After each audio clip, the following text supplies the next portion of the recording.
who's your favorite wrestler, Yeah, John? I guess who was Besides your your son? favorite, and who was John Cena's favorite growing up as a kid? I guess my favorite wrestler, because I'm from the Boston area, was Bruno Sammartino. Uh-huh, uh-huh. Gentleman. A northern hero. Yep, he was. I remember in Boston when he lost, you security had to be there. They were breaking chairs. How many years was he the world champion? He held it longer than anybody else, I think. Did he? Well, I think I've heard around 7 years. Does that sound right? I was going to say seven or That's a 8 long years. time. That's a long Yep. time. Yep. Longer than Roman. Longer than Roman. Roman's been 3 years. Well, I think Roman's time to lose the belt.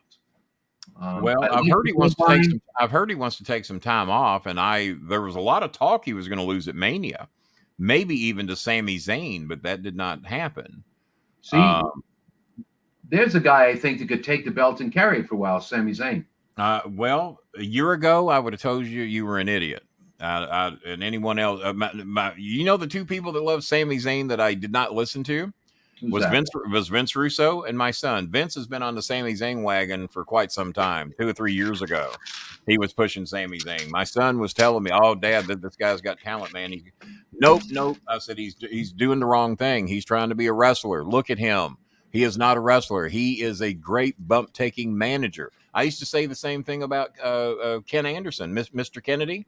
I used to say the same thing about him. He's trying too hard to be Stone Cold Steve Austin. We already have one of those. Be a manager, a bump taker. You're a great shit talker, hell of a bump taker. You're not very big. Sorry, compared to most WWE wrestlers. But Sami Zayn, to me, was a prototypical great heel manager. That's what he should have done, in my opinion. But he's made me look like an idiot because he's now the hottest thing in the WWE. And has made me look like an idiot. Now, Kevin Owens on the other, because I was watching that match and I'm looking, name me two guys physically less intimidating if you're in a bar than Kevin Owens and Sami Zayn. And they're in the main event at this recent pay-per-view, main eventing most of the Raws and oh, what a pop he got in Saudi Arabia. Did you see that on Peacock? Sami came out wearing the garb that they wear in Saudi Arabia and spoke Arabic during his promo.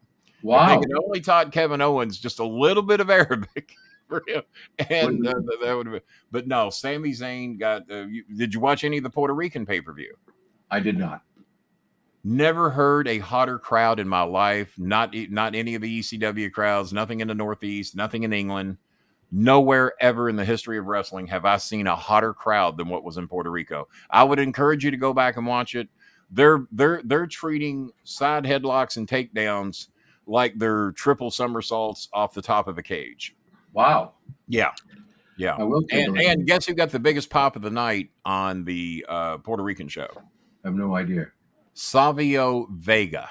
Obviously, Savio's a great guy. A tutor was tutored by Dutch Mantel. Dutch took credit for getting him over, along with Aaron the Idol Stevens.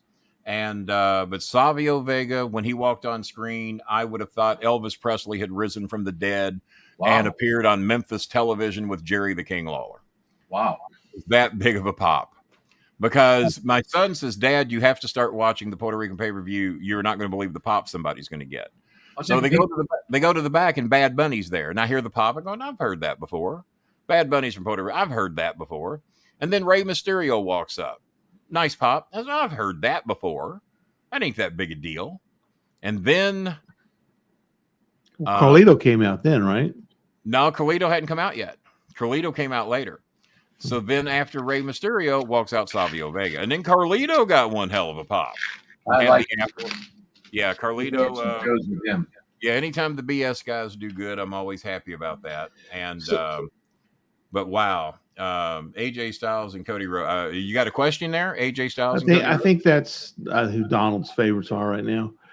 Did you ever have much interactions with Superstar Graham when Billy just died a couple of weeks ago? I had the opportunity to speak to him when he was scheduled to do a show up here in Boston for Big Time Wrestling. For Boston Wrestling for Dan Marotti, God rest his soul, and quite an interesting individual. But I think that the wrestling world has lost another great. he had his own opinions. He did his own thing. Am I correct, Mr. Bolin? He sold his Hall of Fame ring. Yes, I he had not did. heard that, but so does that mean he was facing some tough times? Yeah, I he would had a lot think. of medical expenses that he had hepatitis and had to Yes. have a couple of liver transplants. Yeah, Billy. He was in Atlanta during the time that Cornette was there, but I never got to meet Billy Graham. He was one of the ones that I would certainly have loved to have met. I don't know how. Normally, when I was doing the tours with Jimmy, when he was doing Atlanta and TBS and all that, mainly the heels stuck with the heels, the faces stuck with the faces. They did not intermingle too much. I mean, I don't recall meeting the Road Warriors until they worked for Jimmy and Smoky Mountain, or Hawk did. Yeah, Hawk worked with Jimmy and Smoky Mountain. That's the only time I ever met him. When they were traveling the roads, I met Kevin Sullivan because he rode with us to go to Florida, from Jacksonville to Tampa, Lakeland, Florida, I think it actually was. So a lot of these babyface stars down there, I never met Dusty until he started working with us in Ohio Valley Wrestling. Never met Dusty during that time because the heels and faces did not intermingle. It just didn't happen. Hung with Ric Flair all the time because he was a heel. Cornette was a heel. J.J. Dillon, all those guys. Met them all the time. But the baby faces. Now Kevin Luger, Kevin Luger, Lex Luger, I met a few times because I was in TBS studios during the interviews, and Bobby Eaton and Lex Luger were getting Chris to scream and yell during Cornette's promos to screw him up. And see how I changed that. You know what I would have normally said, but tonight I said screw him up. See what I've done. So I can manage myself. I can do it if I have to. And so he was one of the few baby faces that I met. And then, of course, I met him and Kevin Nash backstage at Louisville during a house. And they invited me and Chris to come to Monday Night Raw in Cincinnati the next night.